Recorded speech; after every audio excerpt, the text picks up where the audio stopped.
I've been waiting a while to post about this, because I wanted to make sure that I'm not just letting my mind run away with me, but it's to a point where I need to bring it up. I just moved from North Carolina to Durango, Colorado. I'm a Sasquatcher at heart. I immediately started looking up area reports. In so doing, I found some nearby, in San Juan, and decided to drive out. Nothing strange. During my work week, I researched reports for the entire Four Corners and inevitably stumbled back upon skinwalker stories. I spent a solid day listening to and reading these stories, and then got back to Sasquatch. The next place I decided to scout took me to the edge of the Navajo reservation, though I didn't intend to enter. I just misjudged my distance when hiking. It was nice out. Once I did figure out where I was, I immediately turned around, since I was unsure of the permit requirements on the reservation. Hiking out, my dog stopped and tried to pull sideways. I led her over to the grass, and she pulled out a bone. It was skinny and small, and it didn't look human at all. I didn't think much of it, and I let her keep it. I think that's where I fucked up. 3 mornings later, I'm in bed, and I get awakened by a rustling. I thought it was the dog, but she was not in my room. It was coming from outside my cracked window. I got up and crept over, expecting a raccoon or a possum. Under my window, close enough to reach out and touch it, was a mule deer with an impressive rack. I went to grab my camera, and when I got back to the window, it was gone. I never left the room. I never heard it move away. Odd, but I thought nothing of it. The next morning, same time. This time, I decided to be ready to catch a picture for my dad since we hunt together. I got my camera ready and eased the curtain open, just a touch. He was in the yard about 7 yards away and facing away from the house at a slant. Magnificent. I had no sooner seen him than he turned to face me, head first. But then his hind end appeared to teleport around. He never moved his legs. It's like he was just in one position, and immediately after that he was in a different one. I slammed my window shut and left the room. Then, in the hallway, I stopped myself and turned around. It was gone when I got back. I couldn't pinpoint what had scared me so badly. Even with Sasquatch, I'm skeptical of every twig crack, whoop, or knock. I attributed the odd movement to it being so early and assumed the streetlight flickered or something. I wrote off my fear as having observed a charging light posture. Since that morning, which was 3 days ago, I've been feeling disconnected from my dog. I keep having strange daytime nightmare scenarios of her just attacking me out of nowhere. I didn't even want her sleeping in my room last night. This is saying something because I love my dog unconditionally, and I know she would never do that, but I just can't shake this paranoia whenever she's around. The final straw that got me is a dream I had about an hour ago. I dreamt that I shot her while she was out sleeping in the yard, and then I took her skin.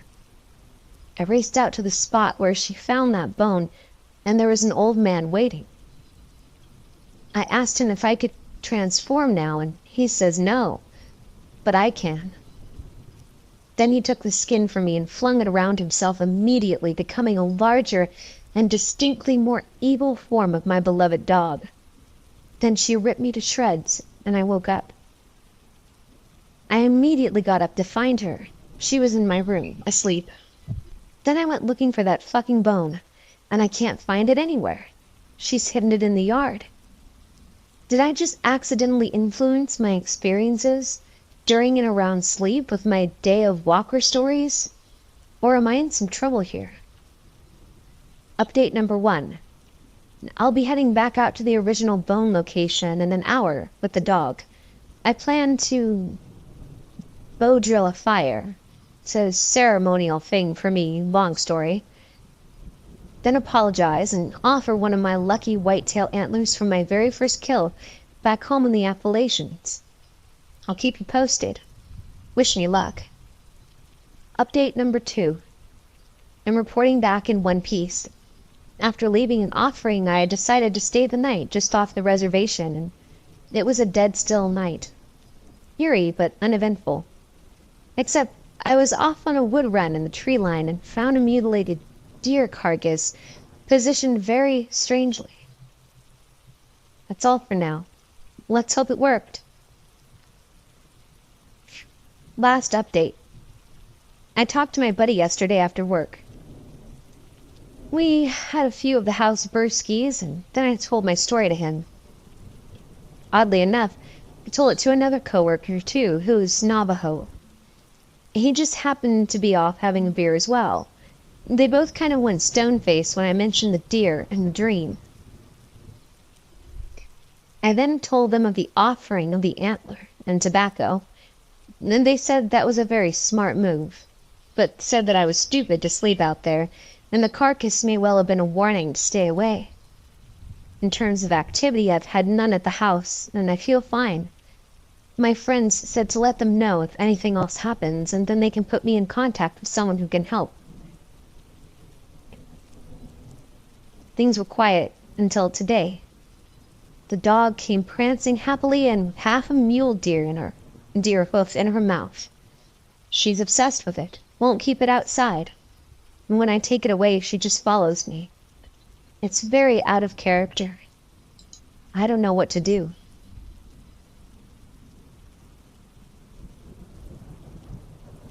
My grandpa owned a large herd of sheep, which during the summer grazed in the mountains in central Utah. In the 1960s, his shepherder was a small Mexican man. We'll call him Juan. Juan stayed in a very small trailer in a meadow while tending the sheep. One evening, Grandpa drives up his truck to the mountain to deliver some food and supplies to Juan. As he nears Juan's camp, he starts to see dead sheep all over the ground. Many of the sheep were thrashed into pieces. As he arrives at Juan's trailer, he finds the door shut. He has to kick open the door to get inside, as Juan has locked it. Inside, Juan is curled up into a ball, mumbling incoherently, seemingly in shock. Grandpa picks up Juan and throws him into the truck and takes off down the mountain to get him to a doctor. As he's flying down the twisty dirt road, Grandpa gets this terrible feeling like he's being watched and sees something out of the corner of his eye. By this time, the sun is setting and the light isn't very good. He turns to look out the passenger side window and sees a creature that he describes as looking as an inside-out deer, running alongside the truck, keeping pace. The creature dropped back out of sight, only to come bounding back even faster, running on only its hind legs. The creature then ran across the road, right in front of the truck. My grandpa swerved to miss it and ends up rolling the truck down a mountain. Juan is killed in the accident, and my grandpa spends more than a month in the hospital. It's possible that Grandpa was just playing with us, but that really wasn't his style, especially about something as serious as this. He was an old cowboy and swore that it was the truth. He brought it up when we were all making fun of chupacabras.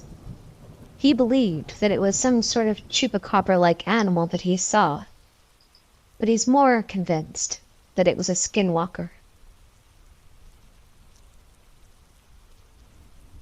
I'm a wildland firefighter with the Forest Service. This is not my story, but it's from an old supervisor of mine, and I completely trust him and believe this account. The setting was 2004 or so, Hell's Canyon area in the middle of Idaho. His crew had been working all day on an emerging incident and were going to be working through the night as well. Being the assistant superintendent of the crew, second in charge effectively, he was out ahead, scouting on an ATV or some such thing. He was working his way down a logging road that clearly had not been used in some time when a bobcat or lynx appeared in the middle of the road. But it didn't run away, as they usually would. The thing stood there for a good 10 seconds, screamed at him, and then scampered up a tree not 5 feet off the road. He found this odd, but not particularly unsettling. And just a half-mile or so down the road, he finds a small cabin. Also odd, as this is federal land and no private structure should be there. Upon investigation, all the windows had been boarded shut tight, and someone had done a good job of doing so. The door knob had been punched out and secured to a hole drilled into the log frame by a chain. Someone clearly did not want anything getting in or out. Peering through the hole in the door, he could see that everything in the house was upset. This had him kind of unsettled, so he hopped on his ATV and headed back up the road. Well, here's where it gets really interesting. Right where the bobcat had been, there stood a Native American woman in a badly tattered nightgown and bare feet. Just standing there. He yelled at her, asking if she needed help, but she just screamed at him. The same scream that the cat had screamed at him before, and she climbed right up the tree, faster than any human has a right to be climbing. Obviously, he noped out of there as fast as he could. Unsure of who or what he had just seen, he asked a local guy about the cabin. After asking around a little, a local Native American hears them talking and informs them that they saw a pumawa, in effect a skin changer, a warg. Now, I would not believe most people that tried to tell me this, but this is a serious man that did not fuck around about anything. He was dead serious the 2 times I've heard him tell it, and I 100% believe that he saw what he saw.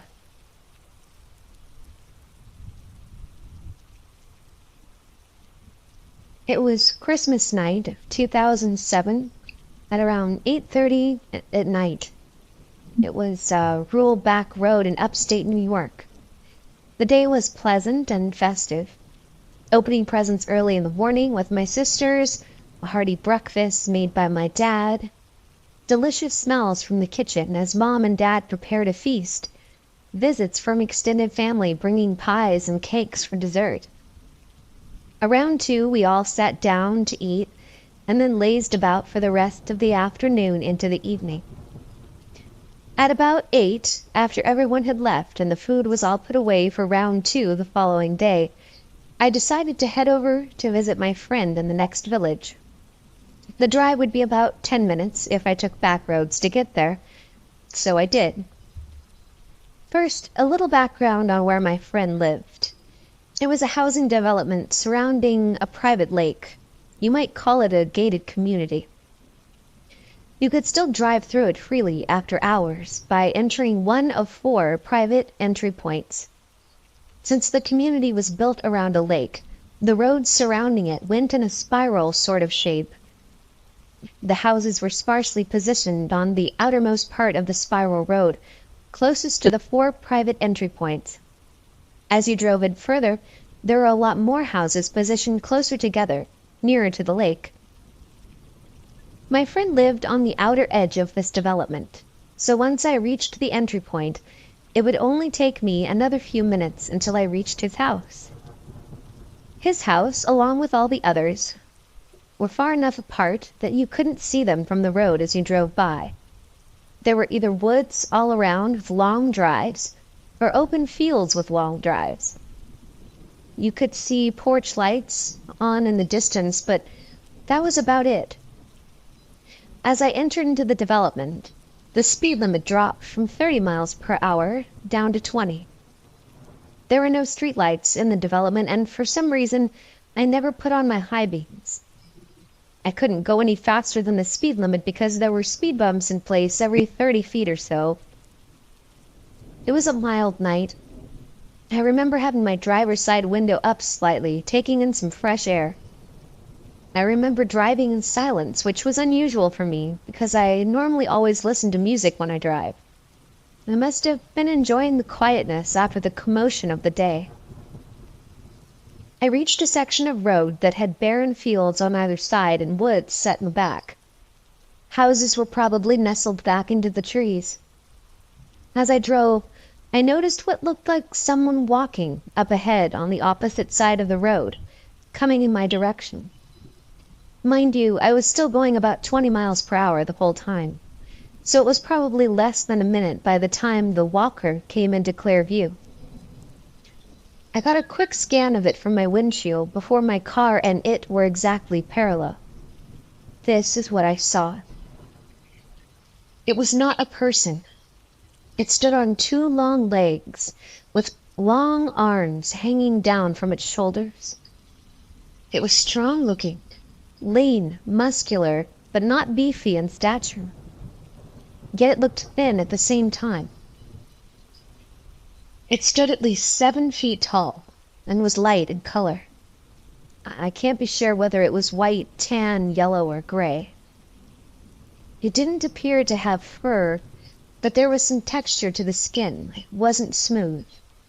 There appeared to be something coming down off its back. I don't know what this was. All I can recall about its face is the small features it had, but the mouth and jaw were notably large, and it had pointed things atop its head. Two things going straight upward with something mingled between the two. That's what I got from a quick scan, and from my observation of it as it neared my car, and my car neared it. As my car became parallel to it, within a split second, I went from looking out my windshield to looking at it from my driver's side window. In that moment, its face quickly peered down at me, and all I remember was the mouth opened wide. Out of it came a remarkable scream that I will never forget. It gives me the chills just thinking about it now. It consisted of a high-pitched shriek, but also enveloped by a deep, guttural growl. Both sounds happened simultaneously in that scream. I kept driving all the while. This was all happening so fast that I didn't even have a chance to be scared or shocked or feel anything at all. I continued driving and went past my friend's house and drove home. I called him to tell him what happened and that I just needed to get back. I was probably running on adrenaline to get back home. Later on, I was in total shock after everything had sunk in. Had my driver's side window been opened fully, it would have touched me, or worse, taken me. I'm certain of this. To this day, I still haven't worked out what it was. Has anyone else seen or heard anything like this? I'm desperate to know.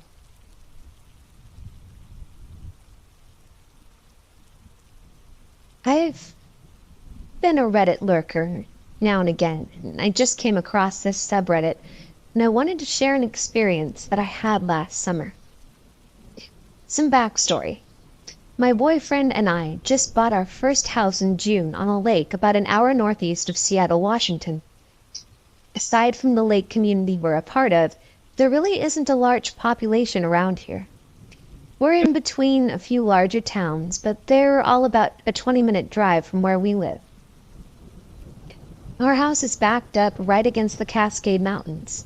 We're pretty much the last bit of population before the mountains begin. About 30 yards from our driveway is a dead-end road that turns off the main lake road and goes back into the woods a few miles. There are a few gated Forest Service and logging roads that branch out from this road.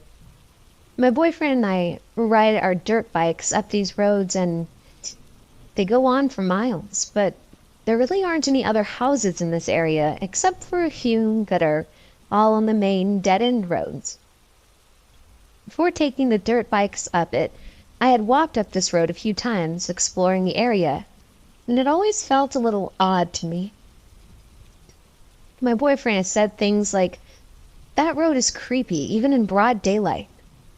It totally could have been that it was just very wooded in most spots and therefore shaded, and the lack of houses that made it seem odd, but I stopped walking up this road for a reason.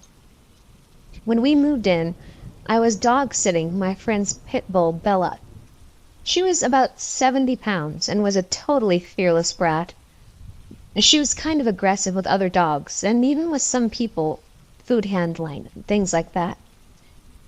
I would walk her up the dead-end road pretty often while I had her because there were hardly any houses and no traffic. One day we were about 2 miles up the road and had come down a small hill onto a flat, treeless area where there was an old abandoned barn and a large field that the road cut through. There was tall grass on either side of the road. When we got to the area, Bella's tail went down and she kept her head really low. She also started to look around and back behind us, just acting nervous, which was odd for her. As we were coming around a turn, about 100 yards in front of us was a logging road that went off the road and straight up a hill. It had a large gate at the bottom to keep the vehicles out. My boyfriend and I put our dirt bikes under this gate before to go riding up the trail, so I know how tall it is. The top bar of the gate comes to my chest, and I'm 5'5". What I saw still scares me to think about. Standing right in front of this gate was a huge black dog.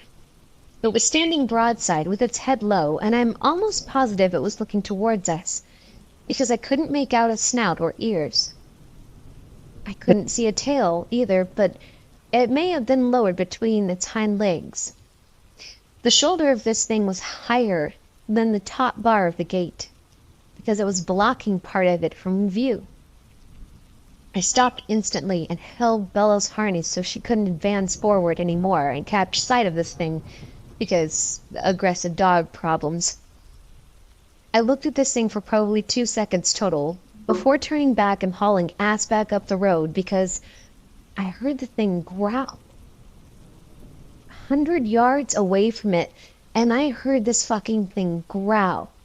This awful, almost hissing growl. I was totally terrified, and at this point so was Bella. It was a long 2 miles back, and I couldn't stop looking over my shoulder, and Bella was also freaked out the whole time. The growling, massive black dog wasn't the only thing I was so terrified of. I also had this awful, awful feeling of fear and dread come over me when I saw it. It was overwhelming, and I'd never felt something like it. Even typing this and remembering the details is making me feel jumpy. It took me a long time to feel okay and safe in our new house, especially at night. Even now, I have a really hard time if I'm home alone. My boyfriend is 100% certain I saw a black bear. I did not see a bear. I grew up in rural Pennsylvania and have seen more black bears than he will probably ever see in his entire life. This thing had long, skinny legs and a deeply curved rib cage and a belly similar to a Doberman. Wolves don't live in this area, and even if they did, this would have been an abnormally large and abnormally skinny wolf. Throughout reading Reddit and other places, I've come across skinwalker encounters and stories. I had pretty much lost my shit when I read the similarities. I'm beginning to become more and more convinced that what I saw wasn't a normal, natural thing. I think it might have been a skinwalker. What do you think?